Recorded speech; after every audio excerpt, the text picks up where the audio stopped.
नमस्कार, 22 जिले 22 खबर में स्वागत है आप सभी का। आपके साथ मैं हूं सोनल दहिया। खबरों की शुरुआत करेंगे कुरुक्षेत्र से, जहां पिहोवा में किसान महापंचायत का आयोजन किया गया, जिसमें ग्रामीणों का हुजूम उमड़ा है। महापंचायत में किसान नेता राकेश टिकैत ने अपने चिर परिचित अंदाज में कृषि कानूनों के खिलाफ मोदी सरकार पर हमला बोला। राकेश टिकैत ने कहा कि आंदोलन सिर्फ हरियाणा पंजाब का नहीं बल्कि देश का बन चुका है। आंदोलन को सपोर्ट करता रहे, जिस तरह से खाप पंचायत हरियाणा, उत्तर प्रदेश सपोर्ट कर रही है, और जब जब भी देश में आक्रमणकारी आए हैं, खाप पंचायतों ने हमेशा अत्याचार के खिलाफ लड़ाई लड़ी है।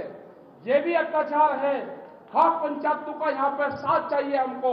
हाथ उठाकर आश्वासन दो कि खाप पंचायत हमको पूर्ण रूप से सपोर्ट करेगी आंदोलन को। जो नौजवान हैं उनसे चाहते हैं कि गुस्सा छोड़ दो, गुस्से का काम नहीं है।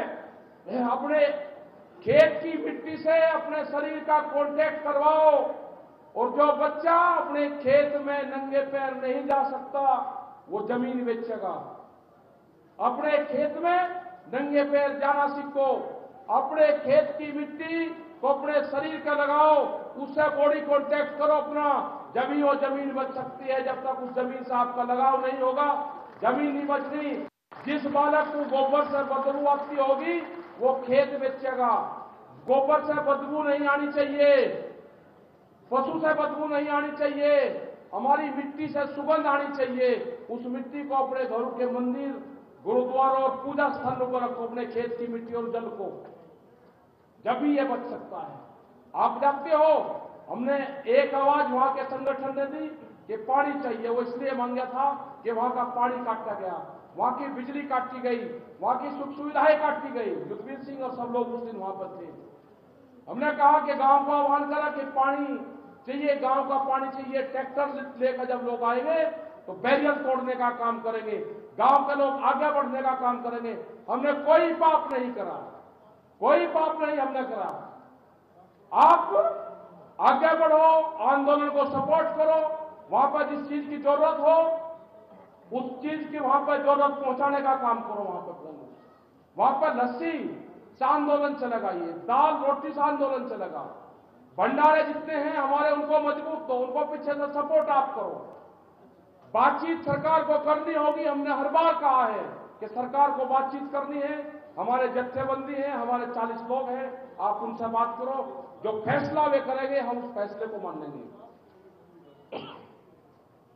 तो सभी जो यहाँ पे खाप के लोग आए, सभी यहाँ पे गांव के लोग आए, उन सब का बहुत बहुत धन्यवाद। जितने मेरे नौजवान साथी आए, पत्रकार बंधु आए, और जिस हिसाब से हरियाणा में मीटिंगें हो रही है, अब हमारा अगला टारगेट राजस्थान है, हमारा टारगेट महाराष्ट्र है, तमिलनाडु है। पूरे देश में हम 100 लाख जाए।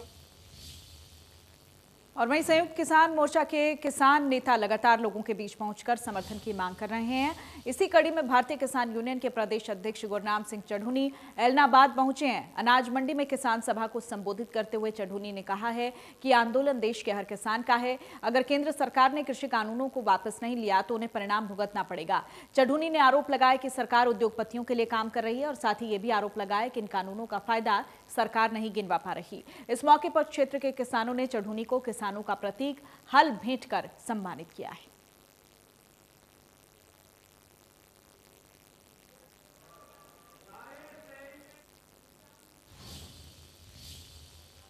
और 11 फरवरी को महम चौबीसी के ऐतिहासिक चबूतरे पर किसान नेता राकेश टिकैत आएंगे। महम चौबीसी सर्वखाप पंचायत प्रतिनिधियों ने इस बात की जानकारी दी है।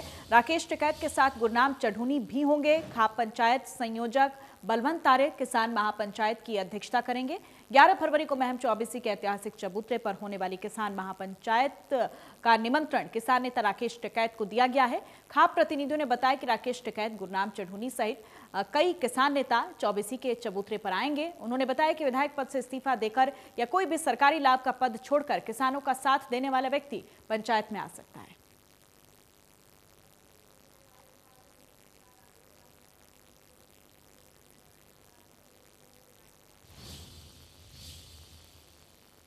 और वहीं इनेलो नेता अभय चौटाला ने मंगलवार को जींद विधानसभा क्षेत्र के मनोहरपुर गांव में किसान सभा का आयोजन किया है। किसान सभा में हजारों लोगों की भारी भीड़ उमड़ी है। भारी भीड़ से गदगद अभय चौटाला ने कृषि कानूनों को लेकर पीएम मोदी पर जमकर निशाना साधा। पीएम मोदी के आंदोलन जीवी वाले बयान पर भी अभय चौटाला ने पलटवार किया है।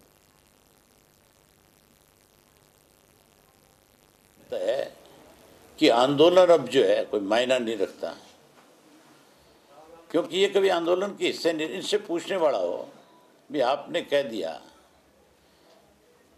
कि आंदोलन कोई अब जरूरत नहीं बची, बिना आंदोलन के देश आज़ाद नहीं होता। इस आंदोलन की वजह से ही भारतीय जनता पार्टी कहीं जिंदा थी। अदरवाइज बीजेपी के तो 2 पार्लियामेंट मेंबर आए थे जब अडवाणी जी ने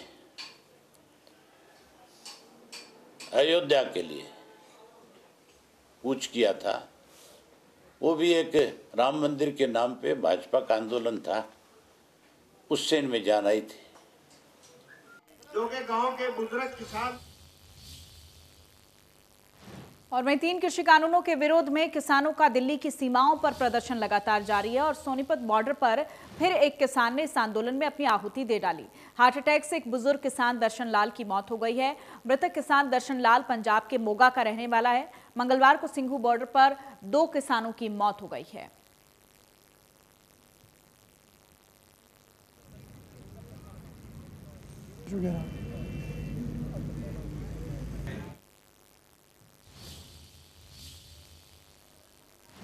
और वहीं टीकरी बॉर्डर स्थित किसानों के आंदोलन स्थल पर किसानों की मौत का आंकड़ा बढ़ता जा रहा है। मंगलवार को एक और बुजुर्ग किसान विजेंद्र ने रोहतक पीजीआई में दम तोड़ दिया है। मृतक किसान विजेंद्र झज्जर जिले के गांव छारा का रहने वाला था और टीकरी बॉर्डर पर स्थित किसान आंदोलन के शुरुआत से ही आंदोलनकारी किसानों के बीच रहकर सेवा कर रहा था। किसान विजेंद्र को 16 जनवरी को ठंड लगने के चलते रोहतक पीजीआई में भर्ती करवाया गया। तब से ही वो पीजीआई में वेंटिलेटर पर था।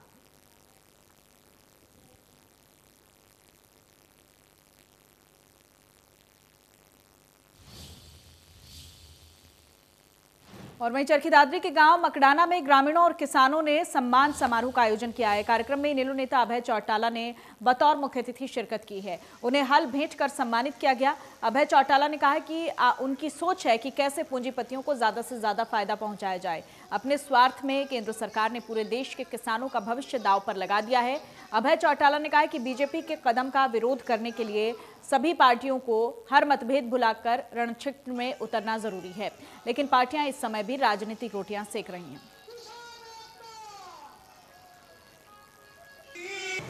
अब हम भी पूरे प्रदेश भर में, क्योंकि हमने इस आंदोलन को पहले दिन से सपोर्ट किया। हमारी पार्टी तो लेवल्ड है किसान के नाम से।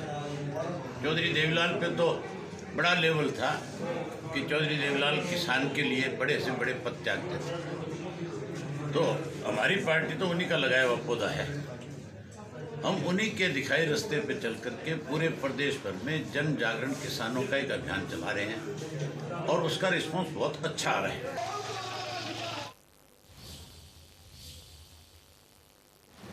और वहीं हरियाणा विद्यालय शिक्षा बोर्ड में 10वीं और 12वीं की वार्षिक परीक्षाओं की तारीख घोषित कर दी गई है।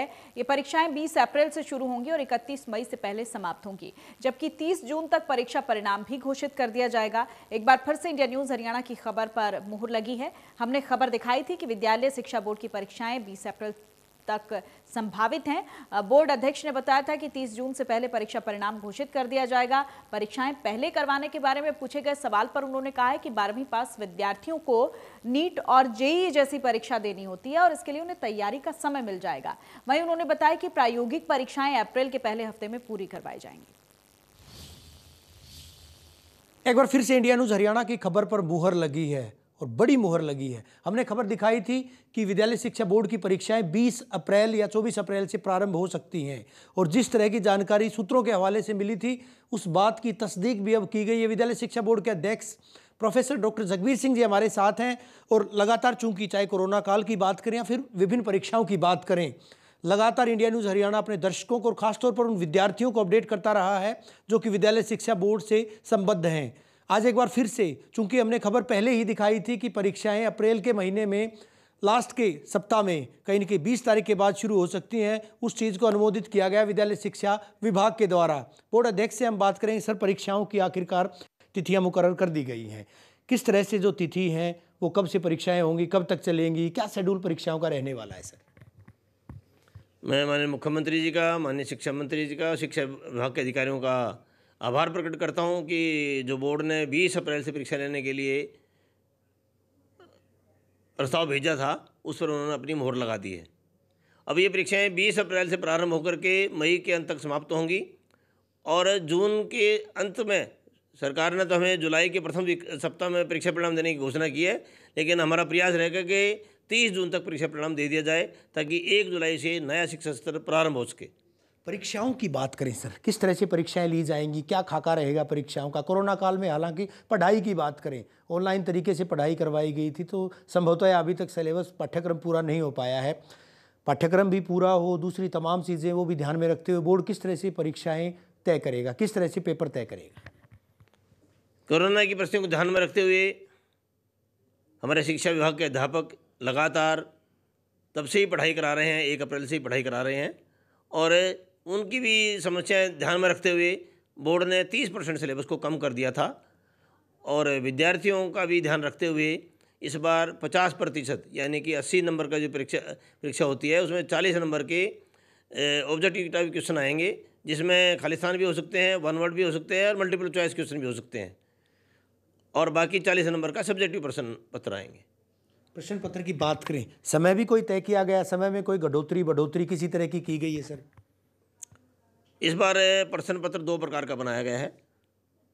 जो ऑब्जेक्टिव टाइप 40 नंबर के प्रश्न आएंगे उसके लिए 45 मिनट तय की गई है। 5 मिनट बच्चे को नाम भरना है, कुछ और भरना है उस काम के लिए, और 1 नंबर का एक सवाल के लिए 45 मिनट के अंदर, और हर एक परीक्षा केंद्र पर सेंटर सुपरिटेंडेंट को हिदायत दी जाएगी कि वो 15 मिनट के अंदर अंदर उसको सील लगा करके अपने पास रख ले।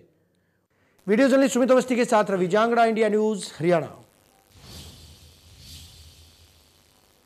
और वहीं फतेहाबाद में चोरों ने सर्व हरियाणा ग्रामीण बैंक में लूट की कोशिश की। हालांकि मजबूत सुरक्षा व्यवस्था के चलते चोर अपने मकसद में कामयाब नहीं हो पाए। रात के वक्त बैंक की दीवार तोड़कर चोर अंदर घुसे थे, तिजोरी को गैस कटर से काटने की कोशिश की, लेकिन जब वो नाकाम हुए तो सीसीटीवी का डीवीआर उखाड़ने की कोशिश करने लगे। चोर अपने साथ सीसीटीवी का डीवीआर तो नहीं ले जा सके, लेकिन उसकी जगह इंटरनेट का मॉडल लेकर चले गए। अब पुलिस सीसीटीवी की मदद से चोरों की पहचान कर रही है। बैंक प्रबंधन की तरफ से बताया गया है कि चोरी नहीं हुई, लेकिन चोरों की वजह से करीब 2.5 लाख रुपए का लॉकर खराब हो गया है।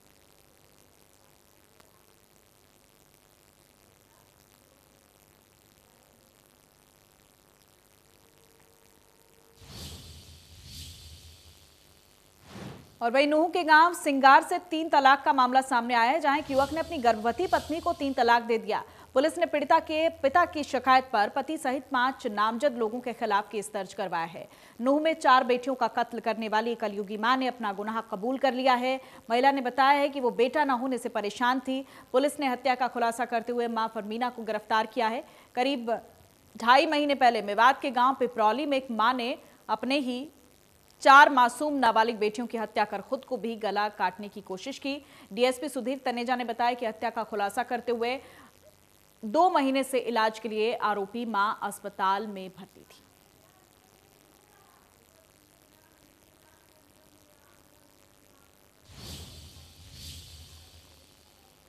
और वहीं सिरसा में सीआईए टीम ने एक व्यक्ति को अवैध लोडेड पिस्तौल सहित काबू कर लिया है। पकड़े गए आरोपियों की पहचान पंजाब के मानसा निवासी के तौर पर हुई है। सीआईए थाना प्रभारी ने बताया कि पकड़ा गया आरोपी मोस्ट वांटेड अपराधी है, जिसकी पंजाब पुलिस तलाश कर रही थी। आरोपी को कोर्ट में पेश कर न्यायिक हिरासत में भेज दिया गया है। सीआईए इंस्पेक्टर की एक टीम एएसआई के नेतृत्व में नाइट डोमिनेशन अभियान के दौरान महाराणा प्रताप चौक से जा रही थी और इसी दौरान संदिग्ध युवक को टीम ने देखा, जिसके बाद आरोपी ने भागने की कोशिश की, लेकिन उसे काबू कर लिया गया। और इसी प्रकार हमारे एएसआई अवतार सिंह की एक टीम ने एक कुलविंदर सिंह उर्फ किंदा नाम का आरोपी है, जो चैलावाड़ा गांव का रहने वाला है, जिला मानसा पंजाब का, जो मोस्ट क्रिमिनल है और पंजाब पुलिस को वांटेड है। उसको एक देसी पिस्टल कंट्री मेड 12 बोर एक कारतूस सहित गिरफ्तार किया गया है। इस पे मर्डर भी हैं, 307 भी हैं, नशा भी है। और जहाँ तक इसने बताया है अपनी पूछताछ में कि जो चौकी पड़ती है, बैनोवाल चौकी पड़ती है, ये वहाँ के इंचार्ज को भी कंटेप्ट करना चाहता था उसके ऊपर। और वहीं करनाल के कल्पना चावला मेडिकल हॉस्पिटल में रेजिडेंट डॉक्टर डायरेक्टर ऑफिस के बाहर धरने पर बैठ गए। उनका कहना है कि कोरोना काल से वो काम कर रहे हैं, लेकिन पिछले 5 से 6 महीने से उन्हें तनख्वाह नहीं मिली है, जिसके चलते उन्हें काफी परेशानी हो रही है। सीनियर डॉक्टर्स ने बजट का हवाला देकर इन्हें समझाने की कोशिश भी की, लेकिन ये डॉक्टर मानने को तैयार नहीं हुए। हालांकि हॉस्पिटल प्रबंधन 2 महीने की सैलरी देने को राजी भी हो गया है और कहा है कि बाकी महीनों की सैलरी भी जल्द दे दी जाएगी। अपने डिपार्टमेंट अपने डायरेक्टर सर को कई बार इंटीगेशन दिया, नोटिफिकेशन फॉरवर्ड किए कि हमें हमारी सैलरी के रिगार्डिंग कुछ करें, लेकिन उधर से कुछ पहले आया ही नहीं। पहले उन्होंने बताया कि सैलरी आपकी, पहले उन्होंने जो सैलरी निर्धारित थी उससे कम सैलरी वो बता रहे थे। उसके बाद उन्होंने फिर फिक्स डेट ही नहीं दी कि किस दिन सैलरी उन्हें देनी है। फिर उन्होंने पहले नवंबर को कहा कि नवंबर को कि हम जनवरी तक फॉरवर्ड करेंगे, फिर जनवरी में कहा कि फेब में देंगे, फिर फेब में अब कुछ है ही नहीं प्लान कि कब आगे सैलरी देंगे जी। तो सर इस तरीके से तो हम बस काम ही करते जा रहे हैं और हमारा कुछ है ही नहीं कि कब हमें सैलरी मिलेगी, कब क्या होगा। हमें बस भेज दिया जाता है, झूठे आश्वासन दिए जाते हैं, बट अभी तक कोई सैलरी आई नहीं है। And it is being 5 months कि हमें कुछ भी पे किया नहीं गया है। घर से खर्चा मांगना पड़ रहा है, छोटी छोटी चीज़ों के लिए भी घर से पूछना पड़ता है। जॉब करें ऐसा नहीं है कि हम जॉब में कम आवर्स हम कर रहे हैं, जितने घंटे MD MS सबके होते हैं, हम बल्कि घंटों से ज़्यादा ही घंटे हम यहाँ पे ड्यूटी दे रहे हैं। ठीक है, फिर और क्या कर सकते हैं हम यहाँ पे, रिक्वेस्ट ही कर सकते हैं। कितनी बार मिल चुके हैं पहले आप? कई बार मिल चुके हैं, कई बार लेटर्स दे चुके हैं, कई बार रिक्वेस्ट कर चुके हैं। अब क्या कर सकते हैं, अब हमारे पास इसके अलावा कोई रास्ता ही नहीं था ना। गवर्नमेंट को भेजा हुआ है कि जैसे ही जो है कि बजट चेंज करके जो हमारा बजट है उसके हम इनको सैलरी दे सके।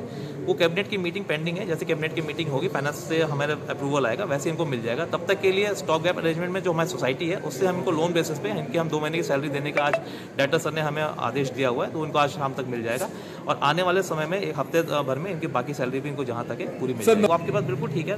नए उसमें इंस्टीट्यूशन में जब नया कोर्स शुरू होता है थोड़ी दिक्कतें आती हैं, क्योंकि सरकारी है, सारे प्रोसीजर उससे काम से होता है और पहले इनको दिया हुआ है, आगे भी आज मैं 2। और वहीं हांसी में निजी बस सर्विस के खिलाफ राजकीय महाविद्यालय के स्टूडेंट्स ने हिसार चुंगी पर जाम लगा दिया। आक्रोशित स्टूडेंट्स ने आरोप लगाया है कि ड्राइवर कॉलेज रोड से अपने निर्धारित रूट पर बसें नहीं चलाते हैं। स्टूडेंट्स के प्रदर्शन के चलते हिसार चुंगी पर लंबा जाम लग गया, जिसके बाद ट्रैफिक पुलिस ने मौके पर पहुंचकर जाम को खुलवाया है। सड़क जाम कर रहे राजकीय महाविद्यालय के स्टूडेंट्स ने कहा है कि बस ड्राइवर उन्हें सिसाई पुल पर ही उतार देते हैं और शहर के अंदर से बसेस को बस स्टैंड ले जाते हैं, जिसके चलते उन्हें कई किलोमीटर तक पैदल चलकर कॉलेज जाना पड़ता है। छात्राओं ने कहा है कि इस कारण से उनकी क्लासेस भी छूट जाती हैं, पढ़ाई प्रभावित हो रही है। पुलिस के समझाने पर छात्र मान गए, हालांकि उन्होंने चेतावनी दी है कि अगर आगे से ड्राइवर्स ने ऐसी हरकत की तो बड़े स्तर पर विरोध किया जाएगा।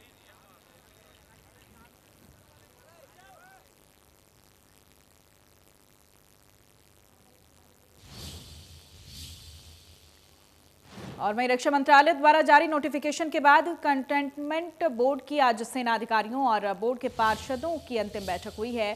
सर्वसम्मति से विकास के 16 एजेंडे वहां पर पास किए गए। 10 फरवरी तक बोर्ड के पार्षदों के कार्यकाल में 2 बार 6 महीने के लिए बढ़ाया गया है और कार्यकाल खत्म होने के बाद अब बोर्ड के CEO और सेना के ब्रिगेडियर कामकाज संभालेंगे।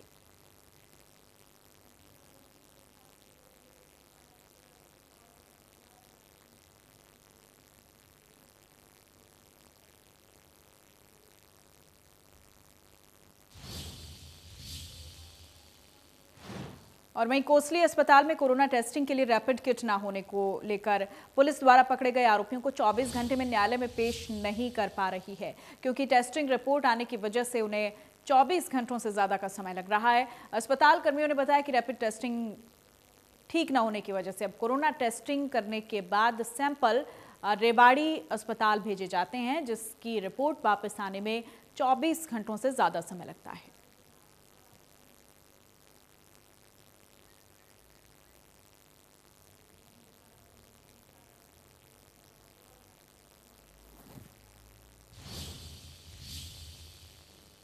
और इसी के साथ बुलेटिन में फिलहाल इतना ही। नमस्कार।